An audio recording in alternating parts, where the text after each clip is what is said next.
Welcome to another episode of Axe of the Blood God and Independent RPG Podcast. I'm your host, Kat Bailey. Joining me, as always, my lovely co-host, Nadia Oxford. Hi, Kat. The reasons for you missing are kind of getting more and more twisted. We really keep losing ourselves, so you got to stop going.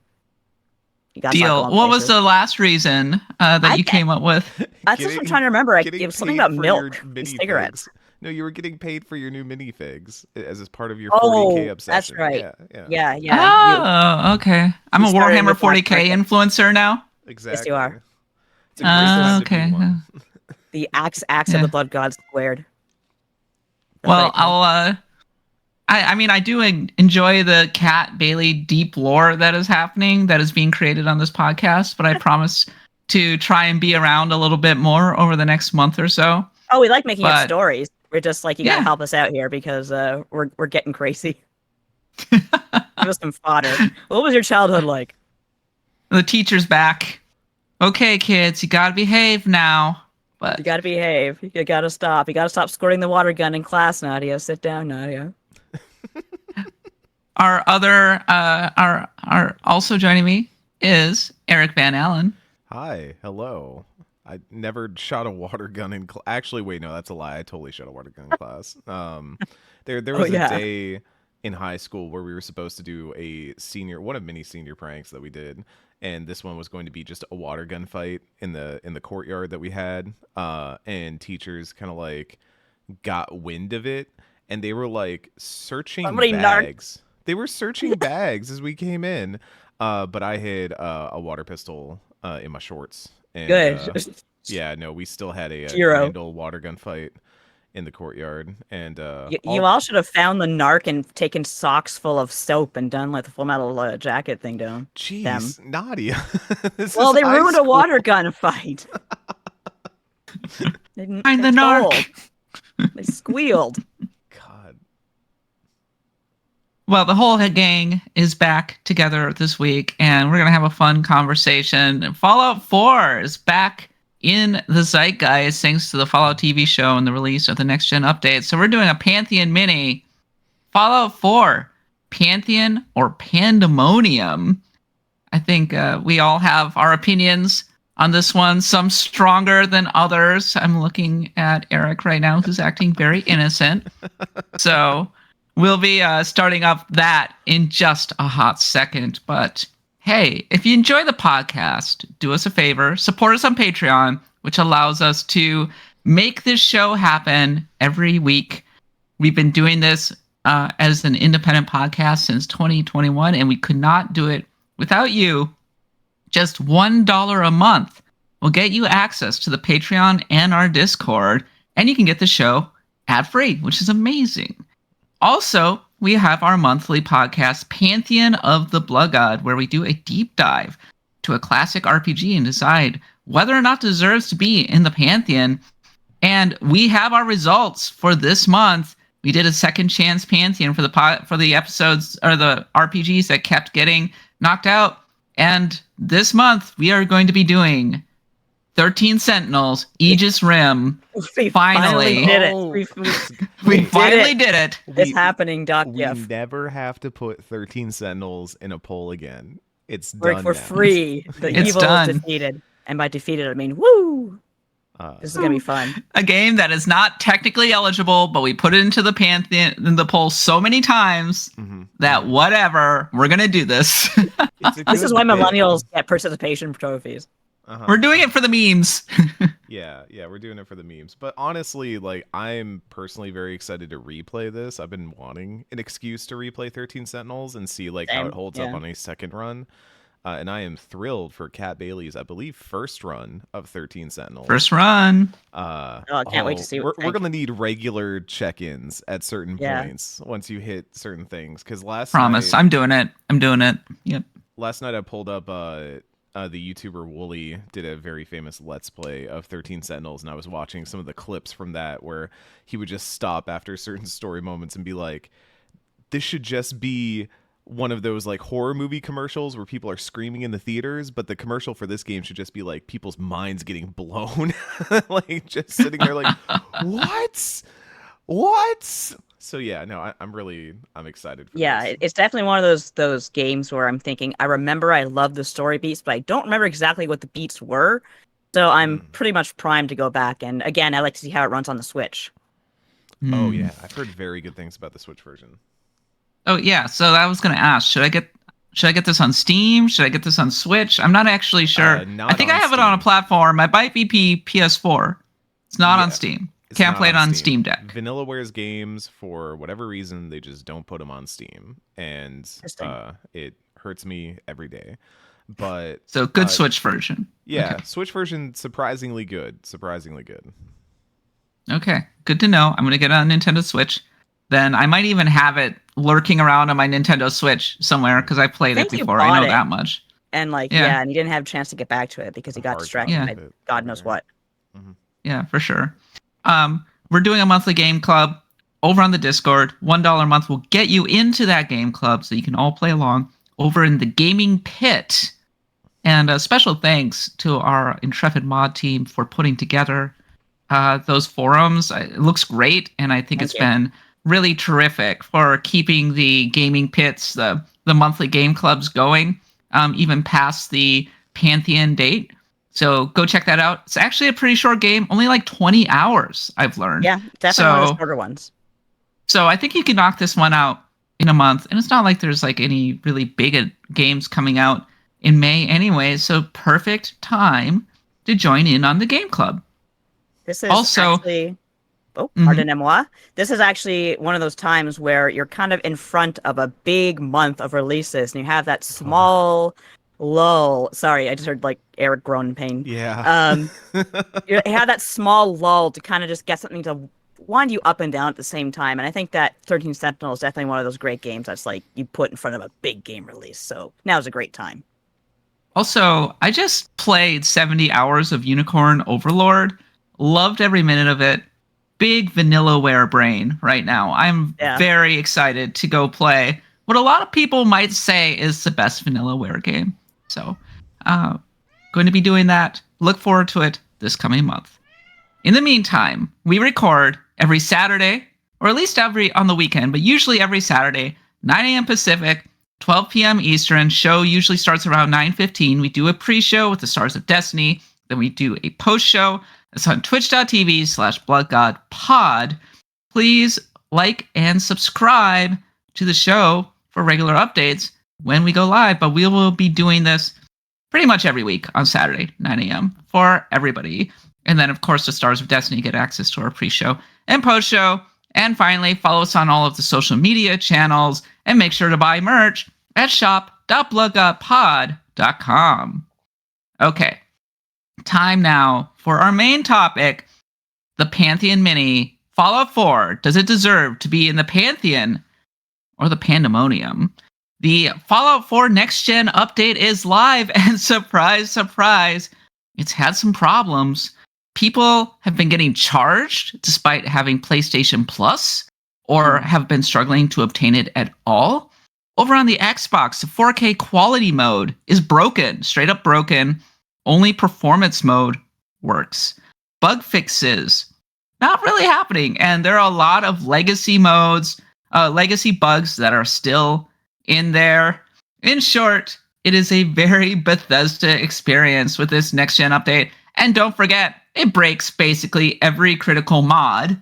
Yes. The Fallout London folks were furious because they said, well, this completely blindsided us, and what the heck are we even going to do? We're going to have to try and figure out how to make this work. We were just about to release this game right in time for it. Whoops, sorry, Bethesda just decided to drop this next-gen update. Lol. That's a very Nintendo mood right there. Yeah, very much so. But let's talk about Fallout 4 itself. Maybe a more controversial dark horse entry in the series. It was released in 2015, and let's flash back to it. Nadia, I don't think you were on the podcast yet, but we did review Fallout 4 when it came out contemporaneously back in 2015. We talked a little bit. I think that I was actually fairly high on it, and our guest at the time a little bit lower on it. And our pal Eric Van Ellen is very low on it. Eric, I don't know, Eric, very. That low. do you want to speak for the haters on why you hate Fallout 4? Okay. So here's the thing about Fallout 4 You hate it. is I think there are some really good qualities to it. I do think the settlement stuff is really cool, and I think the way they expanded on that in Fallout 76 is really, really cool. I actually think like the story of the Fallout TV show is a slight revitalization of the 76 fandom, and I think that's cool. I'm glad they got like a little bit of love, because anybody who's been sticking with that game deserves a little bit of love from the people who make it. So after all these years. Yeah, but Fallout 4, I've already said that like Fallout 3, I have some issues with that game, but I respect it for what it was at the time, and for what it did, and definitely for being the basis of those games moving forward. I think Fallout 4 not only kind of like steps back a little bit and falls short of Fallout 3, but it feels like the safest attempt to try and play some of the hits. So much of Fallout 4 is almost the same as Fallout 3. Like, so Fallout 3, one of my biggest issues with that game is that the entire story is that you're following your dad. Like, your dad is the one who's doing all the cool stuff, and then later on other people get to do all the cool stuff. But you're just kind of the person who's there to watch the cool stuff happen, and you're supposed to be a like hero or adventurer or some kind, but like you don't really participate in anything. You're just kind of watching other people do things, and then occasionally at the end they're like, oh, you gotta go in that radiation chamber, and then Fox is just standing there. You're like, Fox, can you go in there? You just like walk in and out, dude. It's like 10 seconds. He's like, no, I was not coded to do that. It really ruins the whole suspenseful moment if I do that. Fallout 4 is... Do we care about spoilers for Fallout 4? Can I just talk about Fallout 4? Spoiler alert. We're doing Fallout 4 spoilers if you haven't played this one. So if you want to, I don't know, skip ahead to the next segment. I can pull back from the spoilers a little bit. It's just we're pulling back for the brink. No more spoiler alert. You end up doing the same thing. Spoiler alert canceled. Spending the whole game chasing someone else and looking for somebody else. And I think we're in New Vegas. You are honestly doing the same thing in New Vegas, where you're looking for Benny right off the bat. But like that one feels more personal and more involved, and ends up tying into Benny does shoot you in the head. Yeah. And like you lose your kid at the beginning of Fallout 4, and your partner gets murdered and all that kind of stuff. But then the story quickly pivots into stuff that really feels like a reiteration of everything from Fallout 3. I remember playing Fallout 4 and being like, this reminding me a lot of Fallout 3, like the way it's structured, the way it's built. But then Fallout 4 was also the moment where I think Bethesda kind of jumped the shark in terms of they went from Fallout being this, goofy, funny, but also like very serious examination of a post-apocalypse that was brought about by the environment of it pre-war. It was very much a like satirization of a lot of things that existed in the Cold War era and even like modern day. Now Fallout 4 was like, man, isn't power armor sick? In this like early quest, we're gonna put you in power armor and you're gonna fight a death claw, and we're gonna lose Kat Bailey's camera feed. It's gonna look really goofy on the Twitch stream. The death claws got her. But yeah, and it's the most like it's where it went into like full-on video game territory for me, where it was like, okay, like all of the story, the like satirization, the like humor that's a little bit of like, a bent and stuff like that. We're just I don't want to call it Borderlands, but it kind of started to get Borderlands-y for me, where I guess that sorry to interrupt, a confirmation of that might be the fact that in Fallout 76 you could fling nukes at your neighbors, which is like isn't the point of Fallout like war is hell, war never changes? But it's funny to throw nukes at your neighbors, like not dumping on Fallout 76, like you said, it's been dumped on enough. An element of satire to Fallout as well. There's an element of that, but like I think my problem is that you end up with this game where, okay, you start the game with you're in power armor and you're fighting a death claw, hell yeah, and then that's just the game. And I have issues with Bethesda's power scaling in those games, where I don't feel like there's a meaningful power scale in Fallout. I have issues with a lot of the systems. I don't like the way that a lot of the special stuff ends up feeling like very min-maxy. Like you want to just pump one stat and it's your shooty stat and that's also your stealth stat, and it's the same thing, and it's what you use to clear all combat encounters, and you have like charisma and that's your speech stat. Whereas I think New Vegas, again, I'm sorry, I'm going to keep going back to New Vegas, but like I feel like New Vegas did a better job of looking at how you could use all of the perks, all of the skills, everything that you have as a character in Fallout to then do cool things in Fallout and use like not just speech or charisma or whatever, but like use barter, use science, use medicine to like clear checks and do things. Like I felt like there was a broader understanding of that RPG system in New Vegas, and I feel like 3 and 4 are really good sandbox RPGs that are really fun to mod, but I don't know that they work for me as like an RPG system that can tell stories that I want to play, if that makes sense. Nadia, did you play Fallout 4? Yes, I did actually. I said this on our chat, but I bought the game at, I think it was a Best Buy, and I got a sample of laundry detergent with it. And to this day, I got a T-shirt too, which I used to swim, but laundry detergent. Anyway, yes, I did play it. There's things I like about it and things I don't like about it. Like, I never finished it because, number one, it gave me bad motion sickness. Number two, it's, I feel like it's so funny to say this because atmosphere-wise, I liked it more than 3, and I liked it less than 3. 3 was, like, one of my first big kind of Western RPGs. I was, didn't fall in love with it the way I fell in love with Skyrim, but I still gave it, like, a really good play. And I found it very grim and intimidating, and that was like really my first time kind of dealing with a wasteland environment where freaking, God, I hate those things, mud crabs. What are those things that like run at you that scared the shit out of me? The mud crabs or whatever. Mud crabs, that's it. I just fucking ran. I was terrified, but I liked the fact that Fallout 4 is a little bit down the line so that you do get this environment that's kind of cleaning itself up, but is also still extremely effed up. Like, oh, look, blue skies. That's not really something you got in Fallout 3. Fallout 3, Washington was very gray, very dusty, very, Fallout-ridden, hence the name. But with 4, yeah, you got the blue skies. You kind of got some of the greenery mutated, of course, and you've got, like, still you got the mutant, like, death claws and whatnot. But you also get, like, the rad storms. And when I first played the game, when I went to the gas station, the first checkpoint, a rad storm happened to come up.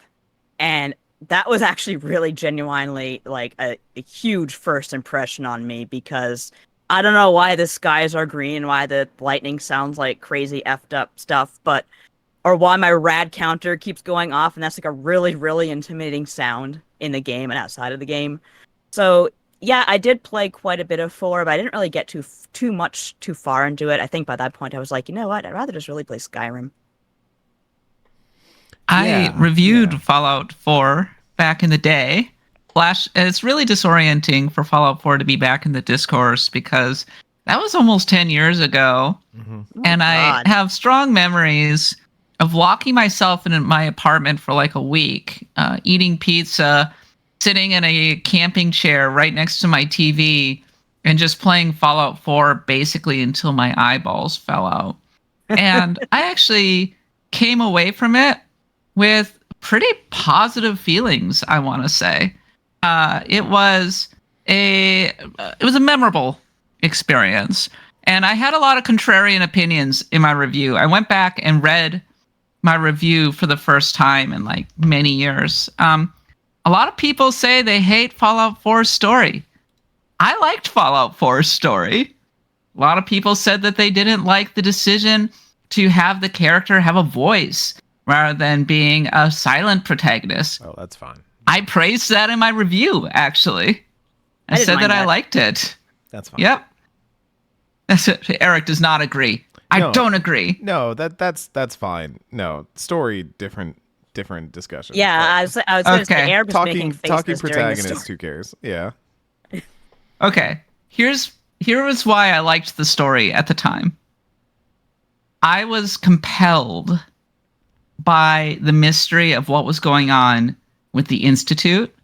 I was compelled by the AI characters and the driving mystery behind it, and all of the factions who had different takes on AI felt like good sci-fi to me. And it was honestly more interesting to me than anything, certainly in Fallout 3. I don't know about Fallout New Vegas. I had some problems with the way that it kind of railroaded me into choosing a faction, but at the same time, I felt like there was only one faction that was right, and that was the Railroad, honestly. So I was happy to choose that one. But there was a lot of like pretty solid like sci-fi storytelling, much in the same way as Starfield. And honestly, the first time you go into the Institute and you finally get to see what's going on, that is a cool moment. It is a cool story beat where you're building the teleporter and everything. I really enjoyed that. But people didn't like, I guess, you're searching after your kid. They didn't like the twist that came with it. It's a bad twist. It's a bad twist. Why is it a bad twist? It's a bad... Okay. What about it is a bad twist? Spoiler zone for Fallout 4.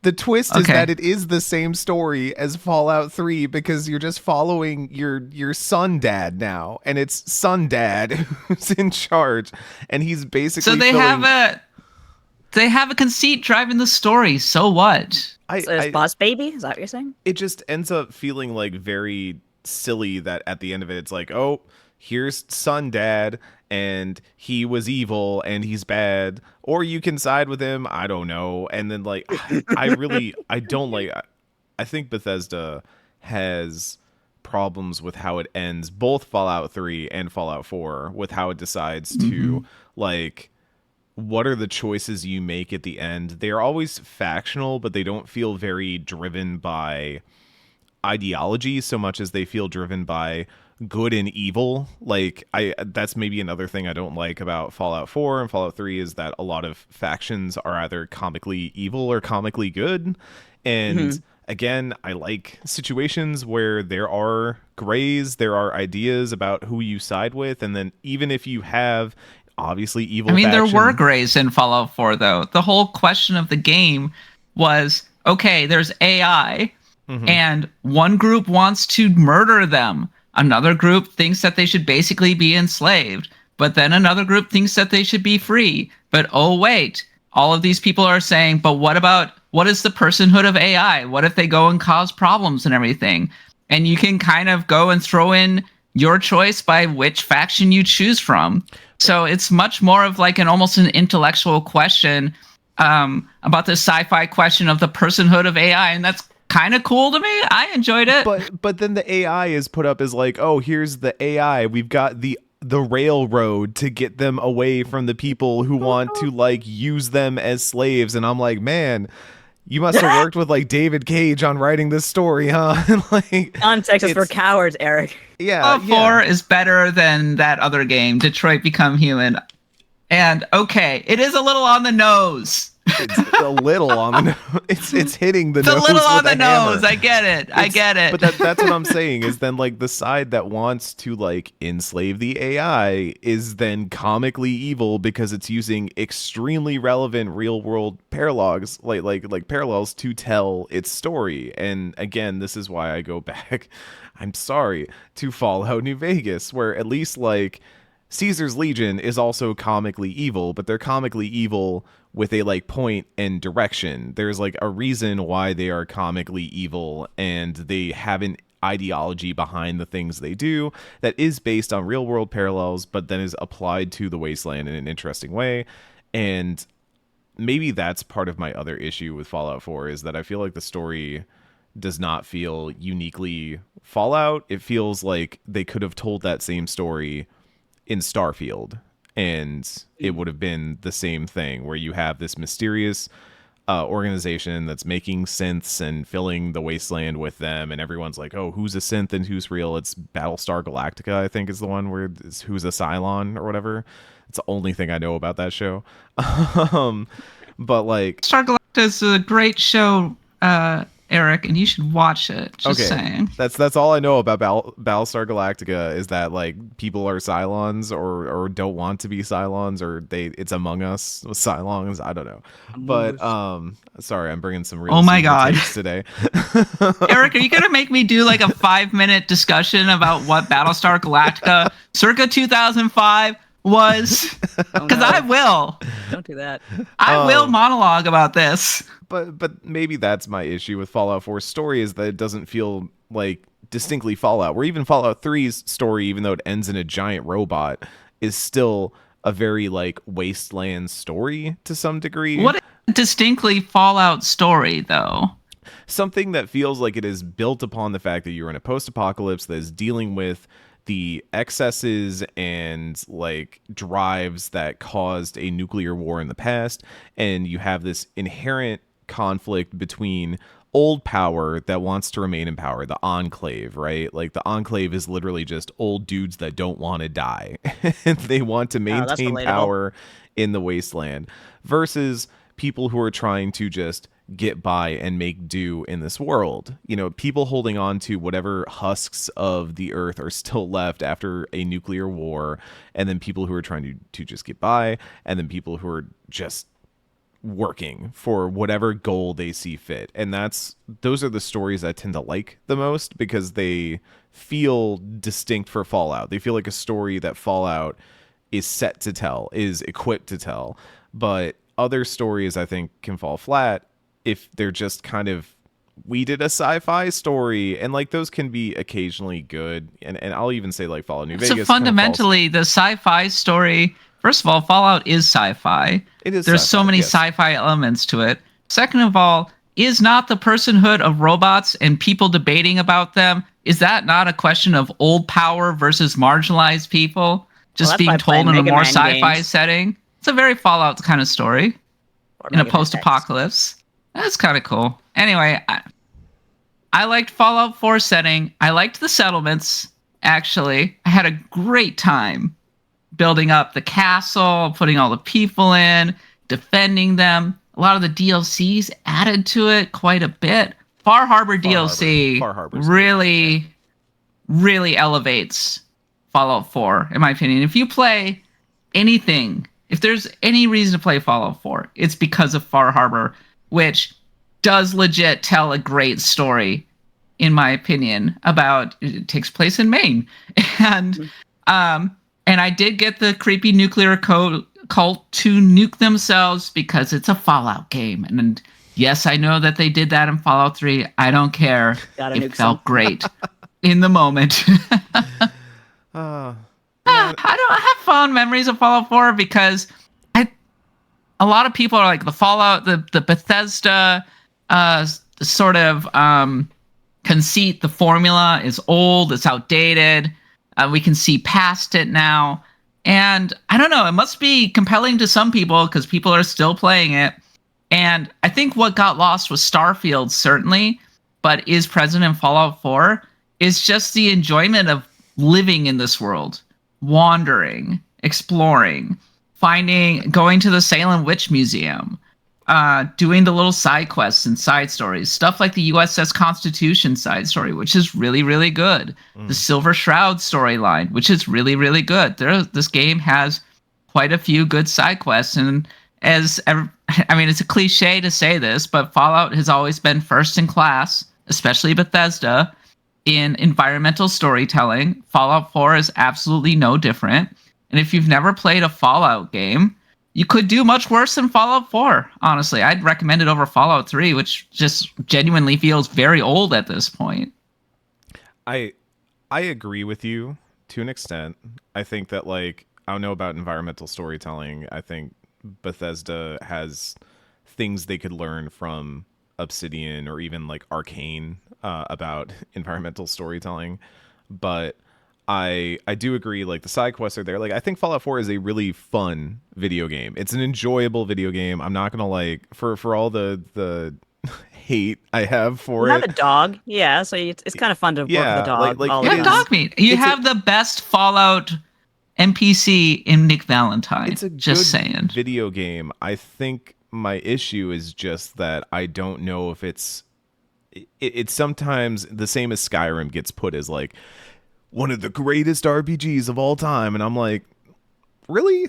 Like that really? Like there's so many other. We just had what I would consider one of the greatest RPGs in recent memory come out in Baldur's Gate 3, and I feel like that one is more defensible on the grounds of its RPG. Whereas, like, it's a good video game and it's a really good RPG. It's a really solid RPG system, as solid as D&D 5e can be, and the like systems at play, plus the characters, plus the way all the story is woven together, like everything about Baldur's Gate 3 is like Larian putting on a masterclass.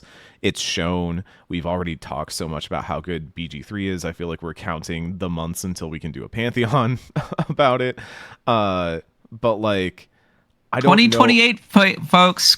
Yeah, please wait. Yeah, August 2028 is when we'll be able to. Yeah, but I like Bethesda. I just don't know that those games hit those heights. I think if I'm looking for like the greatest Bethesda RPG, I'm more inclined to look towards Elder Scrolls and towards Morrowind and Oblivion as like games that I would put up as those, versus like, yeah, sure, like Fallout 3, Fallout 4, you're not going to have a bad time playing them. Like they're really good games that you can sit down and have an enjoyable time with. I'm not surprised that a lot of people who watched Fallout and saw Fallout for the first time are then seeing Fallout 4 and being like, yeah, I want to play this. And like Fallout 4 will give you that. I imagine tonally you're going to get a lot of the same things from the show and the game there. But I think in terms of like the best that series can be, like it's you're looking at New Vegas, you're looking at 2. Those are like the hallmarks of what I consider to be like Fallout's best foot forward still. But yeah, I mean, Bethesda has always been about making really, really good sandboxes, really good playgrounds to do stuff in, and I think Fallout 4 does exceed in that regard. Like the modding scene for Fallout 4 is incredible. It's so good. It is. So. Yeah. It's honestly, I would even maybe put it ahead of Skyrim just in terms of like how ambitious you can get with some of the settlement stuff and all that. You can do some really cool things in Fallout 4 with mods that like you just don't have the structures to do in other games, and I think that's really, really fun and really interesting. So like, yeah, if you want a game to just have fun in, like Fallout 4 is a great game to have fun in. We also got Final Pam, which is so one of the funniest memes I've ever seen. Final Pam? You've never seen Final Pam, a Monster Factory? It's a Monster Factory thing. Okay. Yeah. Next time you invite Pam, baby needs a snack. Yeah, I baby Justice snack cleaner. Justice in the chat also says like Fallout 4 has some heart in it, and some is more than the none in Starfield. I also feel that way. Where like, Excuse me. I like Fallout 4 more than Starfield. Excuse me. Here comes a Starfield defender. Surprise! This is a Starfield episode now. Hey, I feel attacked. Fallout 4. Okay, so when it comes to Fallout 4, I don't even remember the point that I was going to make because I'm so upset about the total broadside. That happened against Starfield. Oh my god. Okay, so talking about Baldur's Gate 3 versus Fallout or whatever, and Bethesda RPGs in general, it's really a question. In so many ways, the Bethesda style and the BioWare style dominated RPGs in the late 2000s, early 2010s, and that's why a lot of people who are, I don't know, in their early 30s, late 20s, who grew up with these games go, well, it's really outdated, etc. But it's no doubt that it was of a time. But there's also no doubt that Fallout 4 connects very directly to the basics, the very bedrock foundation of the RPG genre. The wandering across the world and having total freedom to do so. The interesting stories that you find along the way. And the dungeon crawling. Actually, I think that Fallout's dungeon crawling is a little underrated. And maybe a series that has sold millions of copies and is one of the biggest IPs in the world does not need defending. But it's always a little surprising to me that people levy so much criticism at the Fallout games in particular and seem to overlook their strengths, as if the fact that they're one of the most popular RPGs of all time is some kind of strange mystery. They do have a lot of strengths. Admit that the dungeons, or what you want to call them, are absolutely terrifying a lot of the time. That's where the environmental storytelling comes in for the subway in a lot of cases. In 3 is just nightmare-inducing. Well, I think like they set themselves up lore-wise. Like vaults are an incredibly good like concept to use for just here's a cool dungeon, right? Like here's a vault, something bad happened in it. You're going to discover what. It's going to be a very like contained area, so you can really like design around it, not worry too much about like open world stuff getting involved. And like vaults are, I think, some of my favorite parts of Fallout in general, where you are diving into a vault, you're running into things. Again, I go back to New Vegas, the one where you have like the little green guys that hide in the shrubbery and all that. Oh my gosh, terrifying dungeon. Like just really, really good, really effective. And then like Fallout 3, Fallout 4 have some good like goofy story ones, like the one filled with guys named Gary and stuff like that. There's also some pretty good ones. There's one where like there was an election held and it went bad. I think, is that Fallout 3? I think that was 4. It was 4? Yeah. I remember liking that one a lot. Like, but because they played into the American Revolution side of the things quite a bit. Like the railroads headquarters are basically on the Freedom Walk that you can find in Boston and stuff like that. So the Freedom Trail, sorry. Yeah, and I like a lot of the theming in 4. I think it works really well for some of the satirizing that Fallout does do. Like putting it up against the Americana and using a lot of that stuff can work in those instances. I really do like it. And even just having like, I think the first time I went to Diamond City, I think it's called, in Fenway, where you have this like shanty town that has sprung up inside Fenway Park, like works so well. And I remember that like very vividly, of like that place was so cool to go to and walk around and just experience in first person and like see all this stuff. I do think that's like a really like big plus on Fallout 4 side, is that they thought of these really cool ways to make it feel like Boston, like weird out of time aspect of Boston.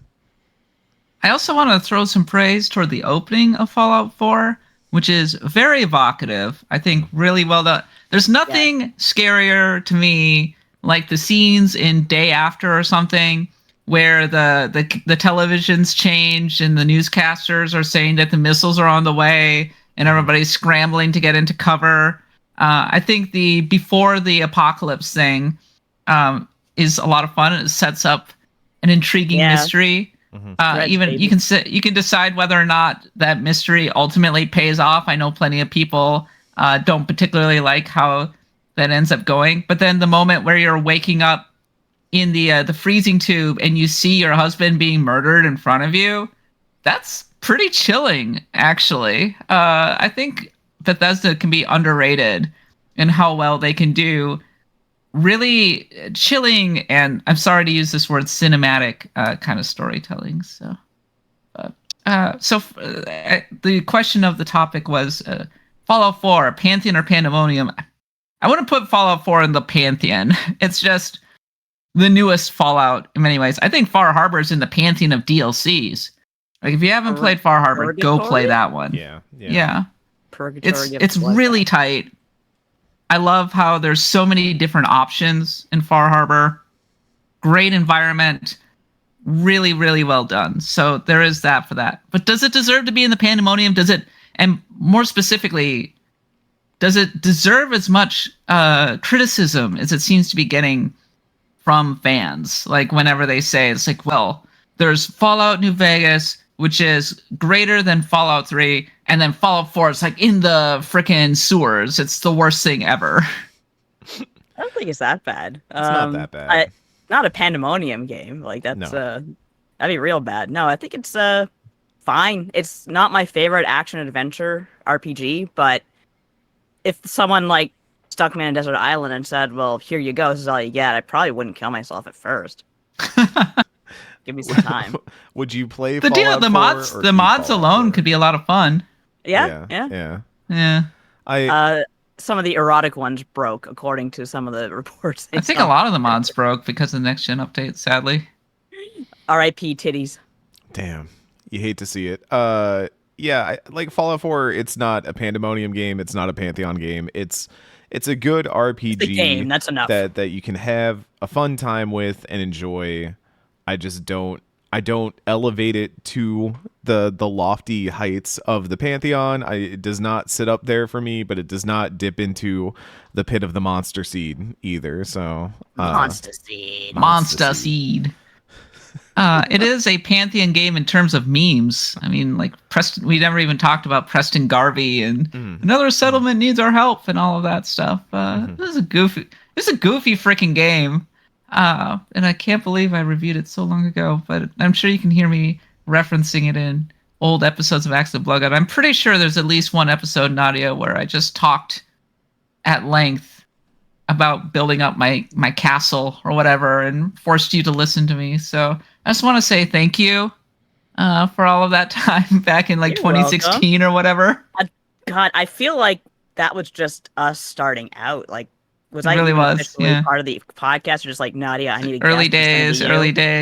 Yeah. Mm-hmm. You came in, you formally joined the pod, I think in late 2015.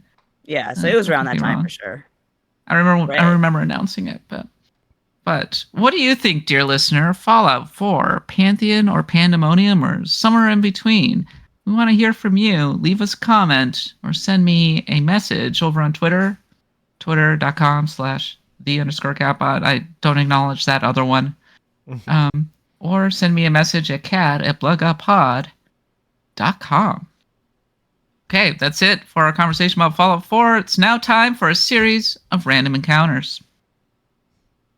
Yoshi P has promised a fix to the lifeless eyes in the Final Fantasy XIV update. Eric and Nadia, are the lifeless eyes a problem in Final Fantasy XIV? I didn't think so, but I guess so. Apparently they are. What we can get as part of the graphical update, I'm not going to complain. Yeah, I mean, like we were warned like from the start, like things are going to be awkward at first because you're going to see like people who aren't updated against people who are updated. So it's going to be like kind of on the fly, and eyes are always the hardest thing to get. Eiyuden Chronicle has quite a few problems. I'm sure that y'all talked about it during the review episode, but one of the big ones is that you cannot actually get the true ending. Last I checked, because of a critical glitch which won't allow you to recruit every single character, the Eiyuden Chronicle team, Rabbit and Bear, have said that they are in the process of, they consider it a maximum priority to get these issues fixed. I will say that I was playing it on Steam Deck and it actually ran pretty well, but I've also spent I have a Steam Deck OLED and I've spent a lot of time tweaking it. So you probably do have to go through and do a bunch of tweaks, but it looks good on the Steam Deck, so there is that. It overheats the Xbox Series X. No kidding. Which is that's rough. It's a little rough, and I think they already fixed the glitch at the time of this recording. But it's we were talking about the game, and we love the game itself. Like this is definitely one of those games where they're going to patch it over the long term. It's going to be great, and they're going to have a sequel. It's going to be like incredible. But for now, they are having some trouble. So I'm being patient. I'm going to wait a little bit. See, the rolling the patches pretty quickly, so I'm going to give them, just a benefit of the doubt, and I'm sure it's going to be great once it's all fixed up. It reminds me a lot of Bloodstained, which also came out. Kickstarter game, had a lot of issues up front. I was not able to finish Bloodstained because of a game-breaking bug that just ruined my save. I remember that. Yeah. So, yeah, really sucks because I don't think it's like a great RPG, but it is like an interesting RPG, and it's a shame that this is like the launch state of it. Yeah, it's definitely disappointing. Gary's Mod is removing all Nintendo content from the Steam Workshop, so RIP to Breath of the Wild Zelda.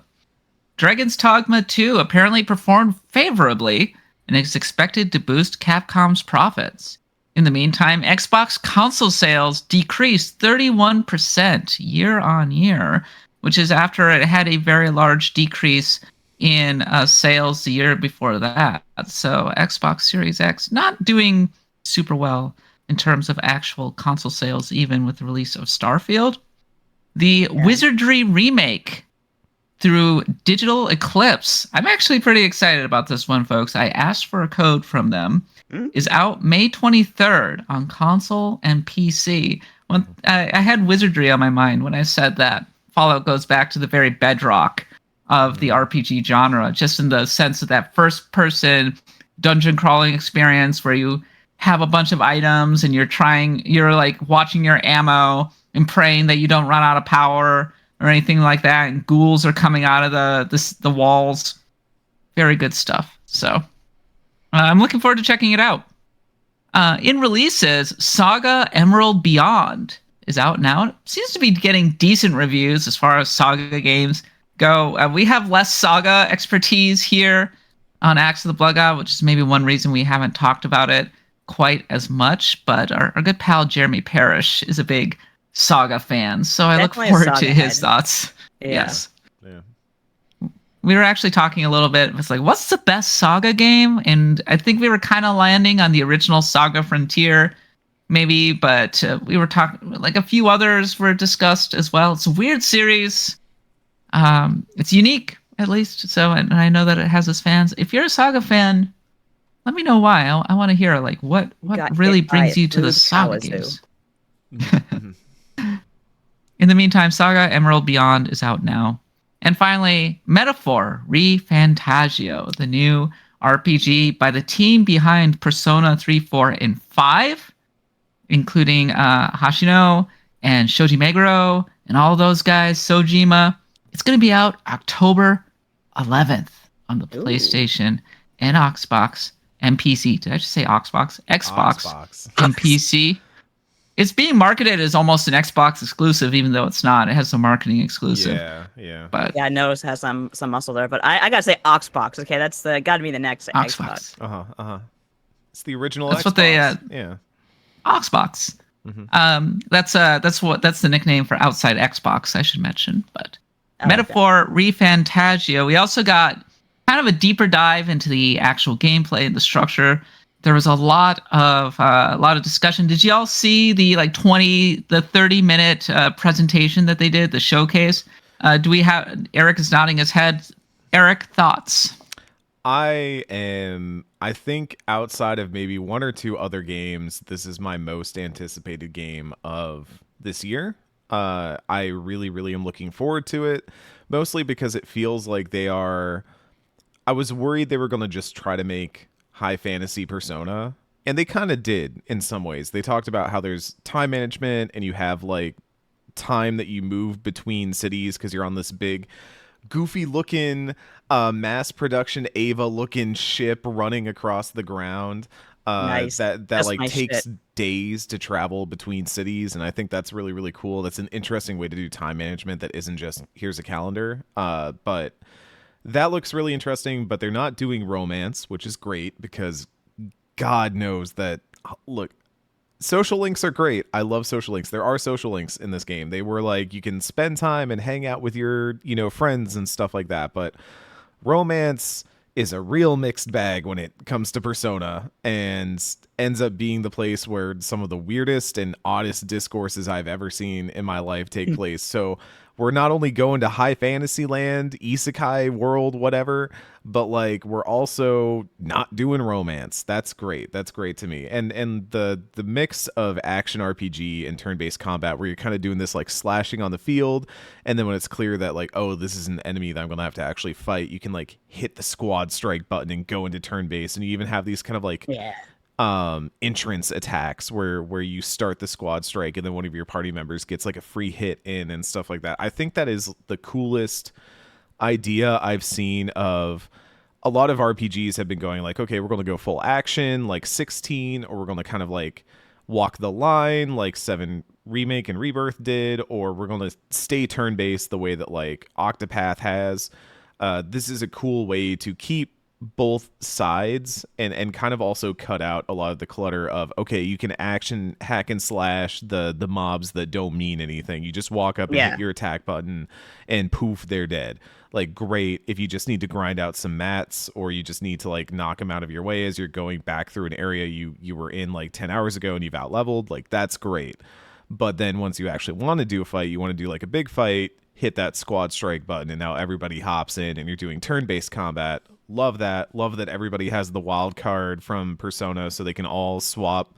They're called archetypes, I think. But basically like jobs, high fantasy jobs. They can all swap between them and have We're all the like, fool effects. now. Yeah, I just a lot of it feels like they took ideas from SMT, ideas from Persona, and then said, what can we do that will feel new and fresh in this arena while still feeling very familiar to that kind of broad I wouldn't call it genre, but like that body of work, the like SMT Persona body of work. It feels like it's part of that, but also feels interesting and new and fresh within it. And so I'm really, really excited for it. I think it looks really, really fantastic. Yeah, I agree. I have a question for both of you. Do you think Metaphor ReFantazio will ultimately sell more or less than Persona 5? Less. It can never have that hype again. Nothing will ever have that hype again for Persona. But it has its fan base. It's like Final Fantasy VII made the way for Final Fantasy period, but nothing really touched the heights of FF7's popularity. Yeah, Persona 5 had a breakout moment, and I think this game would have to hit some sort of like critical mass to just have that breakout moment. And I don't know if it's got that kind of juice. But then again, we didn't like, okay, some of us, me, saw Baldur's Gate 3 coming, but a lot of other people were very blindsided by how popular that game got. I don't know if Metaphor has the same, like, we were just talking before the podcast about how the difference between a tornado watch and a tornado warning. Like, a watch is you have all the ingredients for a taco. The warning is the taco's here. I think at the door. I don't know if we have all the ingredients for a taco here. You know what I'm saying? Like, I don't. We're not on tornado watch for Metaphor. We're missing the guac. Or taco No taco watch. We're not on taco watch for Metaphor yet. If the No guac taco shows watch up, yet. it might turn into a warning. We might be good. I think Metaphor would have a shot at being legit popular if it had romance, but because it does not, I think that it's going to be more niche necessarily. People are thirsty. Baldur's Gate 3 got as popular as it did through word of mouth and because of the romance aspects of it, and that would allow it to spread like wildfire all over Twitter and whatnot, because everybody had their bae that they're going to be writing fan fiction about. So, and that was the same with Persona 5. Persona 5 like definitely weird. Yeah, but Persona 5, I didn't even go with the romance. I spent all my time fishing. Oh, True Makoto, that. I'm sorry. My true love is fishing. It was a really good fishing game. And the fishing in the Tokyo moat, I think that's so cool. Women love me, fish fear me. MILF, man, I love fishing.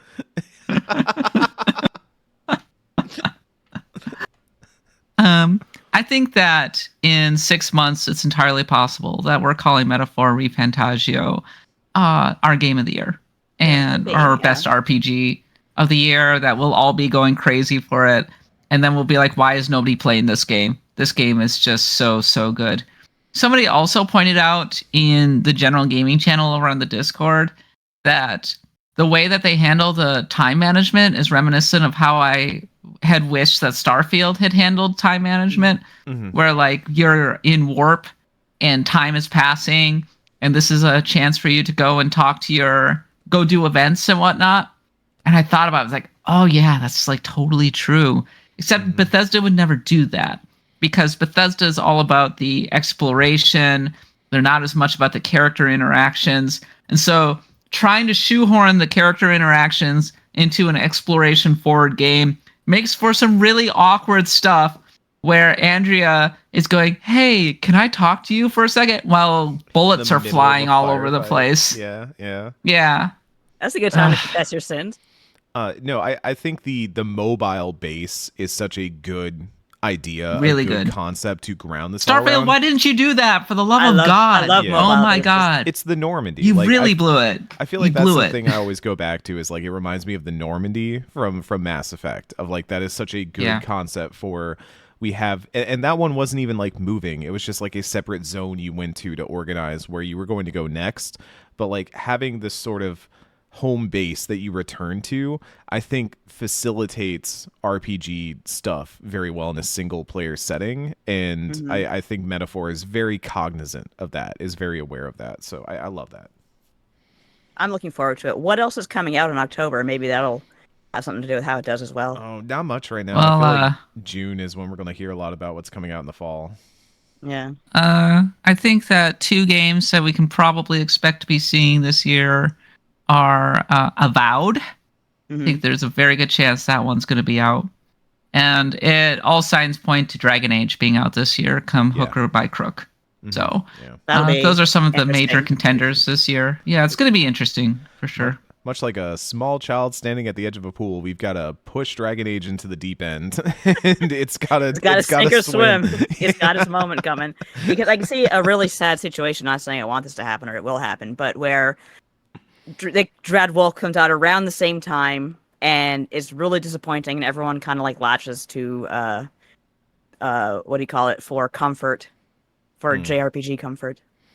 I would say the funnest thing that could happen is a like Baldur's Gate 3 Enhanced Edition comes out around the time the Dragon Age comes out. Like just the most Horizon Zero Dawn thing that could happen to it. But sadly, that ain't gonna happen because Larian's pretty much done with BG at this point, and now Hasbro. I think that was another story that came out recently. Was Hasbro was like, yeah, we're thinking about making more Baldur's Gate, and I was like.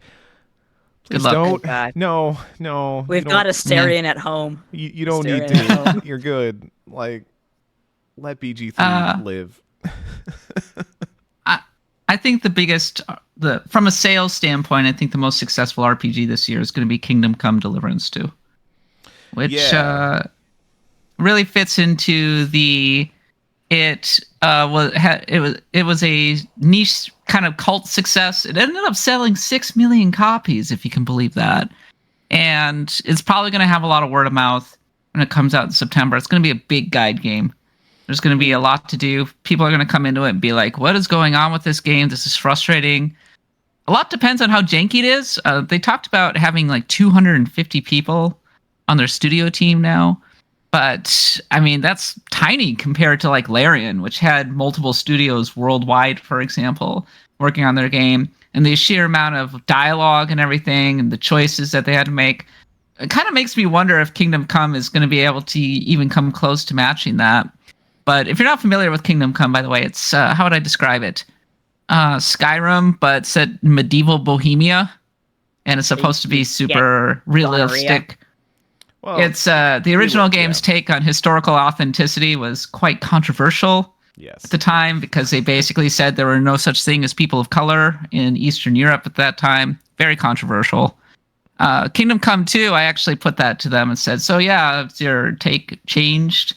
And they said, well, you're going to be in this big city, a real life city, and those cities are very cosmopolitan and will have plenty of diversity. I'm like, okay, sure, why not? But it's a very democratic answer. Let's say diplomatic answer. Yeah, sure. Like I'd be interested to see what they come up with, but like they definitely earn some will. Side eye. I was gonna say not ill will or goodwill, just like will from that last one of like, okay, like skepticism. That's what I'm looking for. Like they've earned some skepticism and We'll see. But this has been a weird year of like breakout games where I was on Steam the other day. You know what's the top seller right now? This game called Manor Lords that is just a 3 million wish list. Runaway success. And I'd played the demo. I'm going to play that. I'm excited about it. I've heard really, really good things about it. I liked the demo when I played it in an X Fest, but like that's the thing is like the biggest games of this year so far, it's not like Rebirth. It's Helldivers. It's Pal World. It's these games that just kind of hit the right moment and the right tone at the right time and just capture the public attention in a way that just like takes off. And Manor Lords, by all accounts, seems to be the next one to do that. And it really makes me curious about what this year is going to look like when we get to December and we're having those conversations about like what was the greatest of this year. Like a lot of the big name games. Unicorn Overlord. Yeah, okay, Unicorn Overlord. Look, that's a niche game, and I love it for that. It's good for that. But that's the thing, is like this is such a topsy-turvy year for the games industry that sure, something like Kingdom Come Deliverance 2 could totally come along and just be like, we're the right thing at the right time, and especially if it goes up against Dragon Age and does better than Dragon Age does, you know? Who's to say? I think it will. Is Hades 2 this year or next year? That's early access this year. Yeah, Hades 2, they have said that they are going into early access sometime soon. I think the tech test ends this coming Monday, so actually the day that this is airing on the pod feed, the tech test will close, and then the early access is to come after that. So yeah, next year, I think Hades 2 probably won't be out until next year or even the year after. I remember that the original Hades had quite a long early access period, but I completely agree with you, Eric. It is the year of surprises. When it comes to Helldivers 2, I'm thinking about that. It was kind of a console war-y meme, but it showed the scene from Iron Man where a scientist is being yelled at, and that's being posted as an Xbox developer, and they're saying, Tony Stark built Helldivers 2 in a cave with a box of scraps. So, I mean, it's a testament to it's just that kind of year. Helldivers 1 had a really, really cool idea for how to do long-term narrative storytelling in a live service game, and it just didn't get traction because Helldivers 1 was somewhat popular, but not super popular. Helldivers 2 comes out. It's at the right time. People need a game to play with each other. It's got all the right ingredients. It's in a third person, like behind the shoulder thing, which I think people are more warm to than they are like the top down isometric that they were doing before. Sure. Just all worked. It worked out perfectly. And they did something really smart, which was they front loaded a ton of content before they even released and then kind of doled it out. And it made it seem like a very lively and very exciting live service game, where so many live service games blow up early, like Pal World, and then just kind of trail off because they don't have anything to follow up on, and making new content takes time. So exactly. Yeah. But yeah, Helldivers 2 undoubtedly gonna be on a lot of Game of the Year lists for sure. Probably on mine. But okay, it's time now. We're rolling into the tavern. We're curling up next to the fire. Let's talk about what we've been playing, what's been happening in our lives, what's interesting to us, and we'll start with you, Nadia. I like your Super Mario Brothers 3 shirt.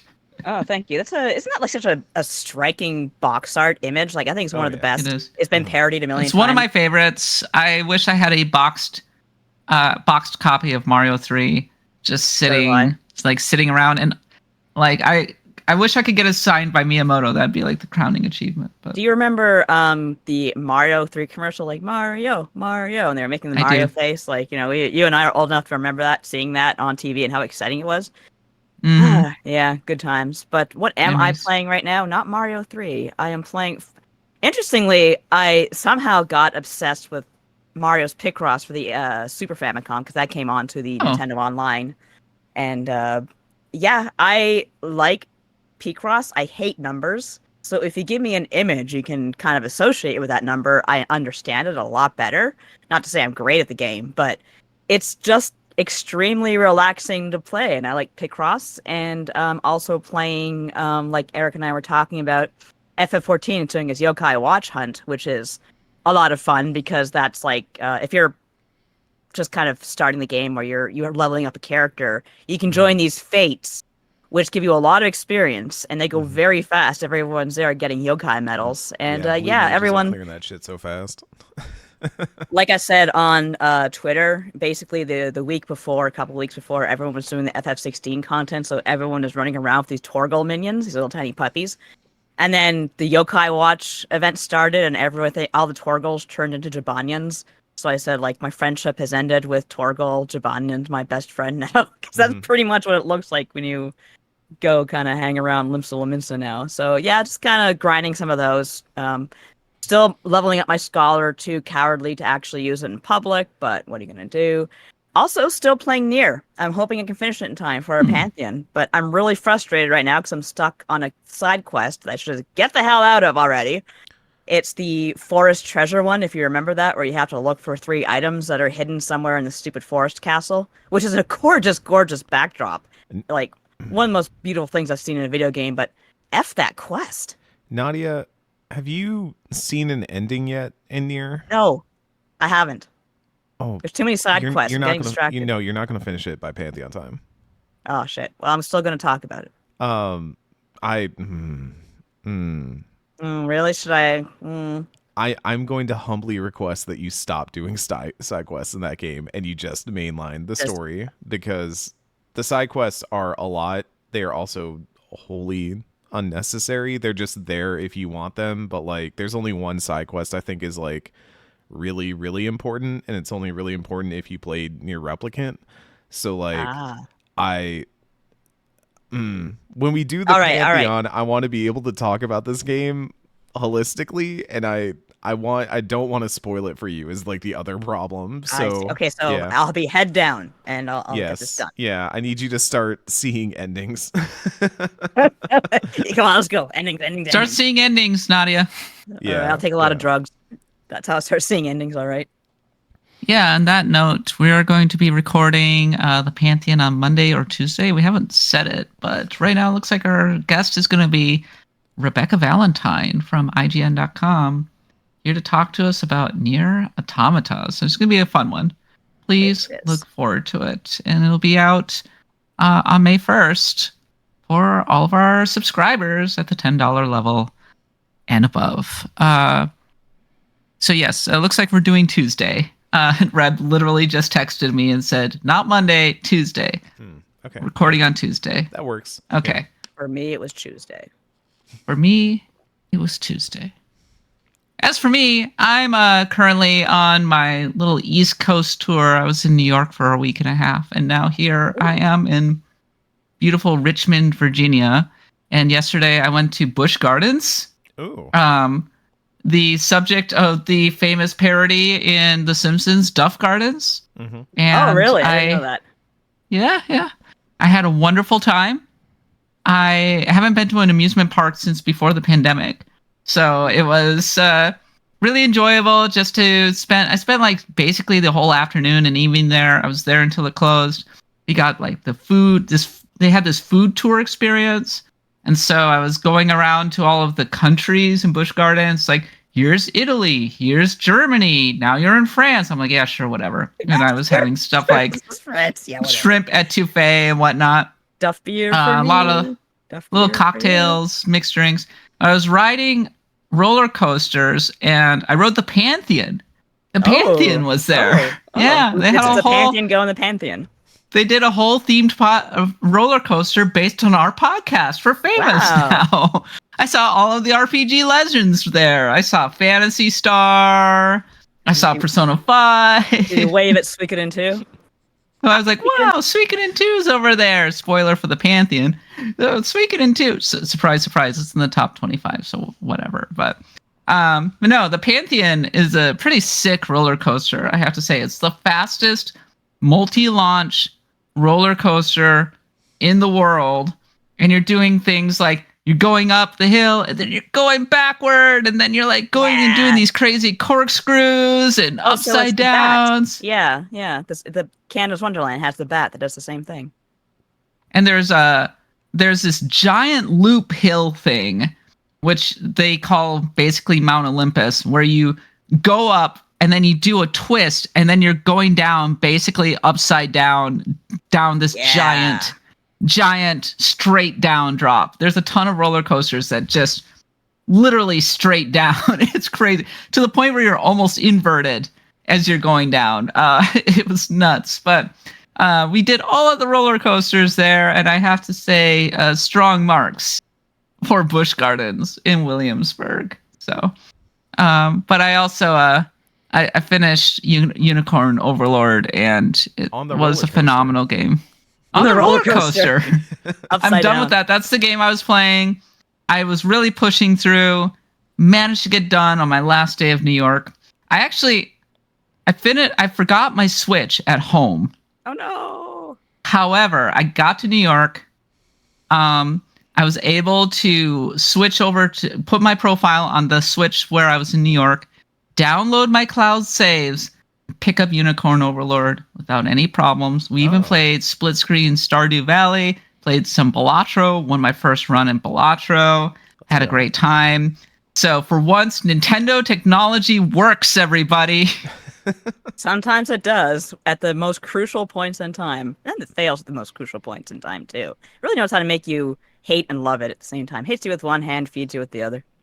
Actually, really justify my Nintendo Switch Online membership. So thank you so much for that. I have to say that NSO membership is absolutely worth it. Like, that's what I was playing Picross on. There's so much... There could be more retro games on there, but there's a lot of good DLC and a lot of, like, fun stuff, like F-Zero 99 and whatnot. I got Shield Mommy. I got her onto my team, and she ended up... Door Mommy? Yes, Door Mommy. She ended up delivering the killing blow on the second to last boss, which was great, which I was grateful for, because he's actually kind of annoying to take down. And then I unlocked a whole bunch of post-game content. And so I'm going to go do that, actually, because I'm still invested in this game. How do you know Kat loves a game when she wants to do the post-game content? So Unicorn Overlord, I've talked about it a bunch on this podcast. If you haven't played it, you like tactics RPGs, I love it. Cannot recommend it enough. It's my game of the year right now. There might be other games that overtake it, but it's first in my heart. It's very much for Kat. So I guess next I'm going to be playing 13 Sentinels Aegis Rim. And I'm also playing... Yeah, I'm doing that thing. I'm also working my This Week in Gekkoukan. And I am actually doing it. I'm in the middle of this current week. And last week was a big tutorial week. This week is let's go into the Tartarus for the first time. This is where they start to cut you loose in town a little bit more. I'm starting to do my first scenes with various classmates. I'm trying to remember how to get the fox at the shrine. I think you put money in the offertory box until they appear. I'm working in the cafe. I'm trying to go on the date with Elizabeth and get the little quests and things like that. So, yeah, we're off. We're off and running with Persona 3, and it feels much more manageable to just say, instead of doing it day by day, like just saying, okay, I'm going to try and play a week worth of content, and whenever I can play it, that's fine. And it's been working out for me so far. So hopefully I managed to keep up with it. But This Week in Gekkoukan is happening. We have a Persona 3 reload thread going over on the Discord, so go check that out. Eric, what have you been playing? Well, earlier we were talking about Taco Watch, and we were also talking about the thirst that exists. So I have still been playing some of the Hades 2 technical test, and it continues to rip. It continues to own. Last time we talked, I'd really only messed around with the staff, but you can also unlock the blades in the tech test, and I was messing around with those. Feel really, really good, kind of like the fists in Hades 1 as a like comparison point, but I think I'm just continually impressed by how fresh Hades 2 feels, even though it's so obviously built on the bones of Hades 1. Really curious to see how that early access comes together, because I think the tech test, you get like a good slice. You kind of get that first area, and you can beat the final boss of that area 5 times, and then it kind of is like, hey, you're done. Like you've seen, you have tech tested at this point. So You're right. I kind of like left it at that point. I was like, okay, just wait for the early access, but I'm definitely going to play the early access. I think I'm going to jump in with that. I'm not really going to try and wait around for a 1.0, because like this game is just, I think what really strikes me is that I was wondering how the story was going to carry over, because Hades 1 has a story. It has the like, okay, you're Zagreus, you're trying to get out of the House of Hades. Your family up in Olympus is helping you out, sending you boons down. This one starts out, and there's immediately more obvious stakes. Something has happened to your family. You're a Milanoe. Zagreus, Hades, Persephone, something has happened to them, and it's because of Kronos, who, by the way, Kronos is technically your grandfather. So you have to kind of like, you're already navigating that familial like angst and those familial tensions, but there's more of a pressing concern of like things are happening all around you. You talk to the gods and they talk about how there is like they're up in Olympus, but they're all wearing armor and stuff this time. They all even like Aphrodite is not wearing armor. It's Aphrodite, but she's got like she's got like a little like arm cuff, and she's got like I think a lance or something. Like they're ready for war. Like they are in war. It's something has happened that is huge, and even just like peeling back the layers of like why this has happened, what's going on, you know, why we're constantly saying like death to Kronos and stuff like that is really, really interesting and really different from that first game, where I feel like the story was more driven by the interpersonal relationships of Zagreus and those around him, where here there's still really good interpersonal relationships. I love Dora, who is I think supposed to be Pandora, much like Dusa was Medusa in Hades 1, but she's this little shade who like hangs out in Malinoe's room and kind of like haunts you occasionally, but is like kind of bad at it, and you just kind of have like a really good rapport with that character. She's like, I'm trying to haunt, trying to scare you this time. We'll see if it works. I just really think that Supergiant is showing off now at this point. Like they are just being like, yeah, we can do Hades again and still build up and still make this impressive. There will still be people who are like, oh, it feels like DLC or something stupid like that. But like from the tech test alone, I am very impressed by what's here. I'm very excited for the early access to come out so we can dig even deeper into what's there. And then honestly, like to your point earlier, Kat, granted, like this is just based off of the tech test, but this game feels further along than Hades 1 early access did in the tech test. So I feel like we may see a cycle for this game, but I think it might be a shorter cycle. I think next year's not a bad guess, but I don't think it's... I would be surprised if a 1.0 launch gets pushed all the way to 2026. I think this game is very far along where it's at now, just from what I'm playing. There's still like some characters who don't have portraits in the game yet, who just kind of have these like kind of robed silhouettes in game. There's some stuff where it's like, okay, there's obviously like a lot of things that are yet to be unlocked in the tech test that would come down the line, would appear further down the line, and I'm still like, I can tell I'm early on, because you have like the fated list, which is like the big thing of the prophecies that you get from the fates that you can like check off and get achievements from. There's tons of those, and even then, like, it keeps getting added to as I unlock more pieces of that base in the tech test. So I would be surprised if it's a long cycle the way that Hades 1 was. I feel personally like this might be a shorter cycle, but that's just me guessing from what I'm seeing in the tech test. But Hades 2 Taco Watch, y'all, that's I think I said this on Twitter after I'd played the tech test. We're going to have a real discussion this year about whether we think an early access game can be a GOTY contender, because that's how like strong I feel about Hades 2. And I know Kat shaking your head, and I am actually inclined to agree with you, but wait until it comes out, okay? Yeah, I'm inclined to agree with you, but I also think that it's going to be a discourse that we have around October, November, if Hades 2 is not out by then. Hades 1 early access was the first act, right? I mean, did they do the whole game? No, they had Act 2 as well. I'd have to go back and look to see how much they had in the Hades 1 early access, because I played some of that early access. See, and okay. I dipped out for a while. This is old discourse. We had this discourse in 2017 with PUBG. If you can recall. But it's a little bit different, right? It's like PUBG is a multiplayer game that in many ways was pretty fully formed when it came out, despite being in early access. Whereas this is a story game with an end.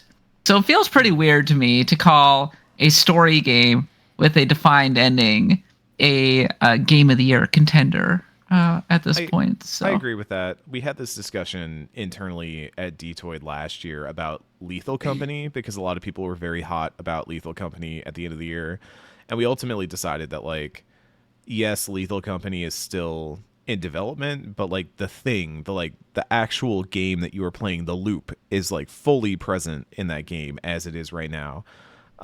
Whereas, like, yeah, I'd agree that Hades, a game that does have a credits roll, an ending, a post game, all that kind of stuff, that is something that I think you might want to wait for a 1.0 to award it to. But again, that's just think about how different BG3 was compared from early access to 1.0. Oh, absolutely. Frankly, Hades was very different when it hit 1.0. They rebalanced and changed so many encounters. It's crazy. But at the same time, I think Hades 2 is going to be more fully formed than Hades was during early access, just because of the nature of being able to reuse so much of what was in the original game. That said, I love roguelites, and give me a good story-driven roguelite anytime. And Supergiant, the best in the business, honestly, are among them. Yeah, so, I'm actually going to go for the early access, which I never do for games, but I think I can't really resist this time. Yeah, I'm really looking forward to that. I think the current roadmap is, like I said, tech test ends basically when this pod is out, and then early access is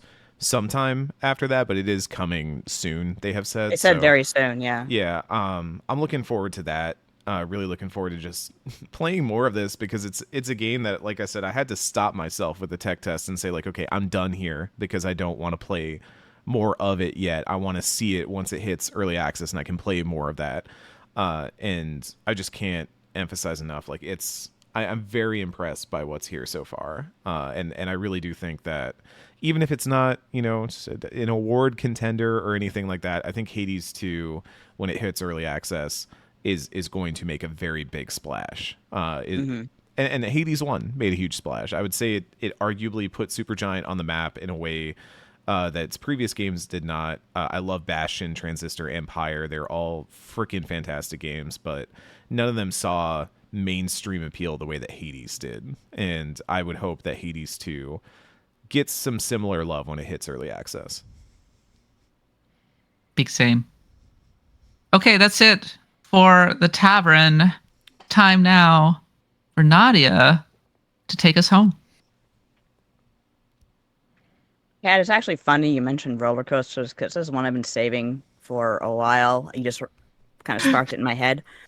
It's like, first of all, in the chat, Last Sharp Tiger was talking about Canada's Wonderland, which I haven't ridden the Yukon Striker yet. I cannot do roller coasters. I mean, I can, but it's a bad idea for two reasons. Number one, arthritis, fibromyalgia doesn't play well with roller coasters. And I love wooden roller coasters in particular, and holy shit, I cannot ride those anymore. It is completely verboten. But when I was younger and my body wasn't broken and I worked Canada's Wonderland, I think that would have been 99, they had this night where they would shut down the park and let the employees kind of have the run of the place. And, they'd turn on the arcades and, let you play for free. And that's how I ended up completely kicking ass at Alpha 3 at this one dude. Ooh, it's a big Alpha 3 player? Oh, I love Alpha 3. Alpha 3 is probably my favorite fighting game of all time. I had it on PlayStation. Nice pick. I just played it. Who's your main? One. Oh, I love Cody. I love Cody. I love Guile. Throwing the rock. Throwing the rock. I was just saying, actually, Udon's coming out with a... Taking of the knife. He plays dirty. He's got it, man. Yeah. Udon Comics is actually doing a Final Fight comic. I'd actually love to write it. But anyway, yeah, so they have some of the roller coasters open that night, and one of them was the Bat, which was it was built in the 80s or something. It was a very big deal when it came out. It was very much like the one you described, Kat, maybe less upside down, but it had too much upside down, because I went on the ride with some of my coworkers, and you go up, and they let you go, right? And you go down the loop. Sorry, you go down the hill, and you do a loop backwards and forwards. So when it came time to do it backwards, I just remember screaming, because you do on a roller coaster, and I woke up, and I was upside down in the loop. So apparently I had passed out while I was going down the hill, and when I woke up again, I was upside down and just kind of hanging there and saying, where am I? What is going on? Why am I upside down? And it came back that was the beginning of the end, because fainting on roller coasters is not a good precedent. And yeah, unfortunately, I'm at the point now where if I even ride like those little like, twirly swings that they have for babies, like I'll get sick. And it really sucks because I love roller coasters, but I don't like being nauseous. That said, my father, like, he thought that the story of me passing out on the roller coaster, he thinks is the funniest thing he's ever heard. He tells it like everyone he meets. So he just says, wow, that must have been like the greatest trip of your life. Like, imagine like passing out and waking up upside down. That's so incredible. Terrifying. Jeez. If you take enough Benadryl, you can do that anyway. But then you see the Hat Man. Then you see the Hat Man, then you have a problem. Yeah. I love roller coasters. I miss them so much. When I was 14, I think my friend's church group did a overnight at Valley Fair. And if you're from Minnesota, shout out to the Minnesotans in the chat. Valley Fair is it's a theme park that's in, southern Minnesota, whatever, it's south of the metro. But it's kind of like Six Flags, but off-brand. And I also played a Street Fighter that night. We were playing Street Fighter 3. That was my first ever Street Fighter 3 experience. What did you think of that? Because when I first saw Street Fighter 3, I was like, what the F is this? I was very confused because I didn't recognize any of the characters. Yeah. But I did think it looked beautiful. I did play a game. I played as Ken because I was like, oh, I know who this guy is. He's a red guy. Oh, thank God there's someone I recognize. He's a red guy. Yeah. But I did not dress very well, and I was freezing cold. It was the middle of the summer. I was freezing cold. I also remember, the PlayStation had just come out, and I remember somebody had the Raiden games, and we were watching them play those on their PlayStation 1, which is not exactly a cool PS1 game, but yeah, it was a time. But I also got to, a few years ago, not an overnight, but after the park closed, we were all at Disneyland. That's cool. For the Star Wars Jedi Fallen Order event. We got to see the Star Wars, place, the Star Wars Galaxy's Edge place, which is actually really, really, really well done. And the Millennium Falcon is awesome. There's whole discourse, actually, about how should kids under a certain age not be allowed to steer the Millennium Falcon in the ride at Disneyland or World, whichever it is. Because apparently I didn't get... Yeah, I know what you're talking about. Okay, I have a story about this. God. A few years ago, we took a family trip to Disney World. It was kind of this thing where like my grandpa was like, I want all the family to have like a big Disney World trip together. And we are like, yeah, sure. Yeah. That's how movies start. This whole trip was very National Lampoons. I have multiple stories out of it. It was a great trip, but it was a wild trip. But my dad, my brother, and I were the only ones who were really interested in any of the Star Wars stuff. So like we did the Rise of the Resistance, which was fantastic, incredible ride. And then we did the Millennium Falcon Smuggler's Run ride. And the weird thing about that ride is it's basically a video game. You sit in a facsimile of the Millennium Falcon cockpit, and everybody has different roles, and you have to like hit buttons and do things to like get a score in the game, quote unquote. I don't know if you can like see different stuff depending on how you do it, but it's kind of like what if Star Tours was interactive, basically. And so we sit down, and my dad is in like the gunner position, I think. My brother and I are on like these engineer positions where you basically just have to hit a button when it lights up. It's very Simon Says. And then a mother and like two children, I think, were like on the things that were like the other gunner or something, and then like pilot. And we were hitting every wall. We were slamming through that thing, just careening through the trench. Like it was awkward, because also you could tell that like the child was getting frustrated and the mom was getting frustrated because she didn't understand that it was a video game and you had to play it. She thought you just sat there and it was a ride, and it did not click that like, no, you're supposed to do things and like interact with the thing, even though they're telling you the whole time you go in there like, okay, these are your roles, this is what you're gonna do when you get in there. And it's like a really cool conceptual thing, but I saw that concept fall to pieces once you put actual everyday people in that position, and they're like, I thought this was a Millennium Falcon ride. Like, yeah. Were you not So listening to we the had- the rolls? we had what I imagine is probably the all-time low score on that thing.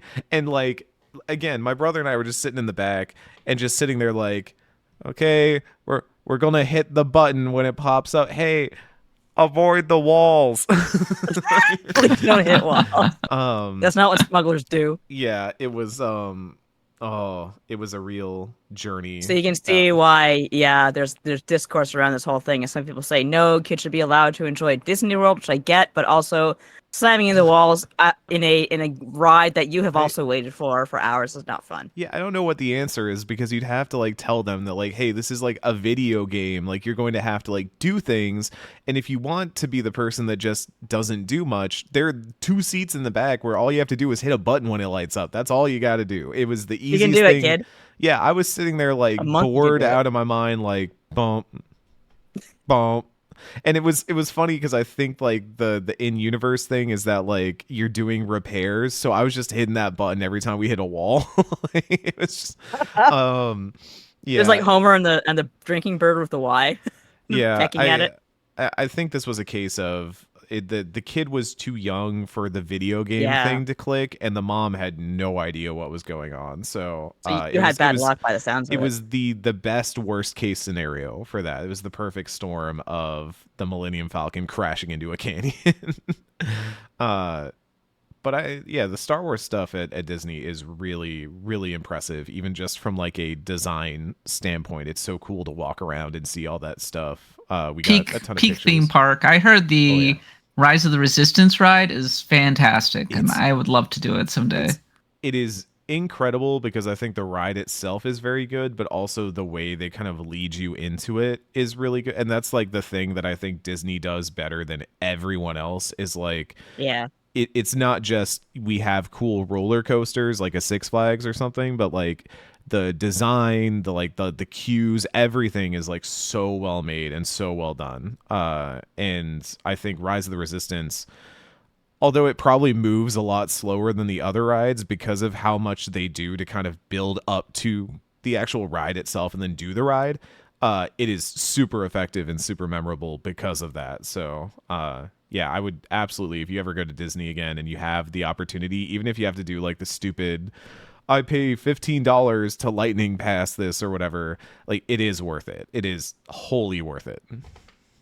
Yeah, being in the Millennium Falcon, just the recreation of it was phenomenal, and it actually melted away a lot of the cynicism I tend to feel around theme park experiences like that, where it's like, well, cool, I get to be immersed in my favorite IP. That's really cool. But with Star Wars, it did bring back a little bit of that childlike wonder. I would like to see Galaxy's Edge. I've only been to Disney World once, and so they closed the Star Cruiser. You can't do the Star Cruiser anymore. The cruise where they have mandatory activities. You are now role playing. Yeah, no, it's the like LARP resort that you can stay at. Which that piece of shit. Yeah. When we went to Disney World, we stayed at one of the like park resorts. So we stayed at the French Quarter, which was great. I think we just stayed there because someone in my family wanted beignets, and that was literally like the start and end of it. But I always, in my wildest dreams, if I was just going to spend money, I wanted to go do the Star Wars LARP resort because that sounds just incredibly funny. Like, I would just love to be in a world where everyone has to LARP Star Wars at all times. Sounds like end up on some weird sex island or something. Yeah. Finally. Okay, guys, we still have the experience, but it's kind of gone somewhere else, and it's kind of. This is a 18 good plus post-show topic because I have more weird Disney stuff I want to bring up, and that's good post-show fodder. Good post-show content. Yeah, and on that note, I think it is time to head to the Acts of the Blood God post-show, because that's the end of this week's episode. Thank you so much for joining us. Thank you so much for joining us on twitch.tv/bloodgodpod. If you enjoyed the show, go ahead and subscribe.